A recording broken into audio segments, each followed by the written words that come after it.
നമസ്കാരം,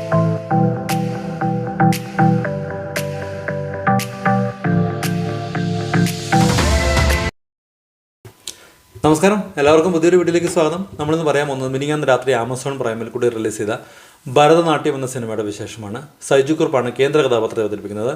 കൃഷ്ണദാസ് മുരളിയാണ് തിരക്കഥ എഴുതി സംവിധാനം ചെയ്തിരിക്കുന്നത്. 2 മണിക്കൂർ 5 മിനിറ്റുള്ള സിനിമയാണ്. തിയേറ്ററിൽ ഇറങ്ങി അത്യാവശ്യം വലിയ കുഴപ്പമൊന്നുമില്ലാത്ത റിവ്യൂ ഒക്കെ കിട്ടിയാണ്. പക്ഷേ എങ്കിലും ഗംഭീര വിജയമൊന്നുമായി മാറിയില്ല. മറ്റു വലിയ സിനിമകളുടെ കൂടെയായിരുന്നു ഈ സിനിമയുടെ റിലീസ് എന്നാണ് എനിക്ക് എൻ്റെ ഓർമ്മ.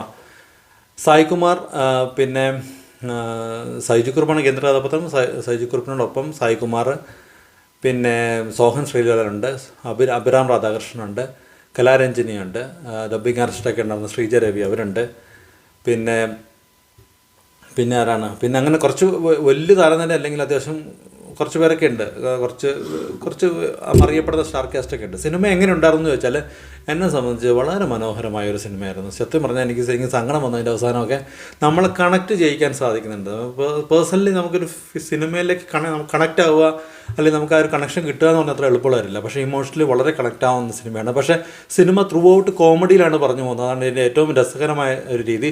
ആദ്യത്തെ ഒരു 20 മിനിറ്റ് നോർമലി പോയിക്കൊണ്ടിരിക്കുമ്പോൾ തന്നെ ഒരു ചെറിയ ഒരു എലമെൻറ്റ് ഒരു മൊമെൻ്റ് മാറ്റി പിടിക്കുന്ന ഒരു സബ്ജക്റ്റിലേക്ക് സിനിമ പോകുന്നുണ്ട്. നല്ല രസമായിട്ട് അത് എടുത്തിട്ടുണ്ട്. എനിക്ക് ഇതിനകത്ത് കോമഡിയൊക്കെ കുറേ രസമായിട്ട് തന്നെ എടുത്തിട്ടുണ്ട്. സൈജു കുറുപ്പ് വളരെ മനോഹരമായിട്ട് ചെയ്തിട്ടുണ്ട്. പിന്നെ സ്പോയിലറായിട്ടുള്ള കഥാപാത്രങ്ങളുടെ കാര്യമൊന്നും ഞാൻ പറയുന്നില്ല, അത് കണ്ട് തന്നെ നോക്കേണ്ടതാണ്. രസമായിട്ട് എടുത്തിട്ടുണ്ട് സിനിമ. പിന്നെ എടുത്തു പറയാൻ സായികുമാർ നല്ല രസമായിട്ട് ചെയ്തു. എനിക്ക് ഈ ഡബ്ബിംഗ് ആർട്ടിസ്റ്റ് എന്ന് ഞാൻ പറഞ്ഞില്ല, അവർ ശ്രീജ രവി, അവരുടെ ആക്ടിങ് എന്നെ അവസാനമൊക്കെ എൻ്റെ കണ്ണിക്കൂടെ കുറച്ച് വെള്ളമൊക്കെ വന്നുപോയി. കാരണം അത്ര മനോഹരമായിട്ട് അവർ ആക്ട് ചെയ്തിട്ടുണ്ട്. നല്ല രസമായിരുന്നു. കലാരഞ്ജനയും ഒപ്പത്തിനൊപ്പം നല്ല മനോഹരമായിട്ട് ആക്ട് ചെയ്ത പോലെ എനിക്ക് തോന്നി. അവസാനം മാത്രമല്ല, മൊത്തത്തിൽ അവരുടെ ആക്ടിങ് സൂപ്പറായിരുന്നു. സായികുമാറിൻ്റെ റോൾ സൂപ്പറായിട്ട് ചെയ്തിട്ടുണ്ട്. സജി കുറുപ്പ് ഞാൻ പറഞ്ഞു സൂപ്പറായിരുന്നു. സോഹൻ ശ്രീലാലിന് ഒരു കഥാപാത്രമാണ്, കുഴപ്പമില്ലാണ്ട് ചെയ്തിട്ടുണ്ട് പുള്ളി. പിന്നെ മണികണ്ഠൻ, നമ്മുടെ മറിമായത്തിൽ, അദ്ദേഹം അത്യാവശ്യം ചെറിയ റോളാണ്, എന്നാലും കുഴപ്പമില്ലാണ്ട് പുള്ളിയും ചെയ്തിട്ടുണ്ട്. മൊത്തത്തിൽ നല്ല പെർഫോമൻസുകളൊക്കെ ഉള്ളൊരു സിനിമയാണ്.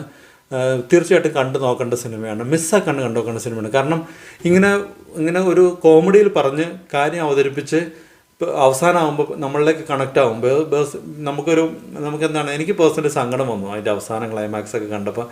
ശരിക്കും നമുക്ക് തോന്നുമോ ഒരു ഫീൽ ഗുഡ് മൂവി എന്ന് പറയില്ലേ, അങ്ങനെ അത് അവസാനിപ്പിക്കാൻ വളരെ മനോഹരമായിട്ട് സാധിച്ചേക്കണം. വളരെ മനോഹരമായ ഒരു കൊച്ചു ചിത്രമാണ്. തീർച്ചയായിട്ടും മിസ്സാക്കാണ്ട് കണ്ടു നോക്കേണ്ട സിനിമയാണ്. നിങ്ങൾ ഒരിക്കലും നിരാശപ്പെടുത്താത്ത ഒരു സിനിമയായിട്ടാണ് എനിക്ക് പേഴ്സണലി തോന്നിയത്. ഭരതനാട്യം ആമസോൺ പ്രൈമിനാൽ കൂടിയാണ് മിനിങ്ങാന്ന് രാത്രി OTT റിലീസ് ചെയ്തത്. അപ്പോൾ കാണൂ, കണ്ടിട്ട് വിശേഷങ്ങൾ അറിയിക്കൂ. മറ്റൊരു സിനിമയുടെ വിശേഷമായിട്ട് നവാഗതനാണ് നമ്മുടെ കൃഷ്ണദാസ് മുരളി എന്ന് എനിക്ക് തോന്നുന്നത് ഇതിൻ്റെ ഡയറക്ടർ. പക്ഷേ ഒരിക്കലും ഒരു നവാഗത സംവിധായകൻ്റെ ഒരു ഡ്രോബാക്ക് ഒന്നും ഫീൽ ചെയ്തില്ല. വളരെ മനോഹരമായിട്ട് നല്ല ഒരു എക്സ്പീരിയൻസ്ഡ് ആയിട്ടുള്ള ഡയറക്ടർ ചെയ്തേക്കണം അവരെയാണ് എനിക്ക് പേഴ്സണലി സിനിമ കണ്ടപ്പോൾ തോന്നിയത്.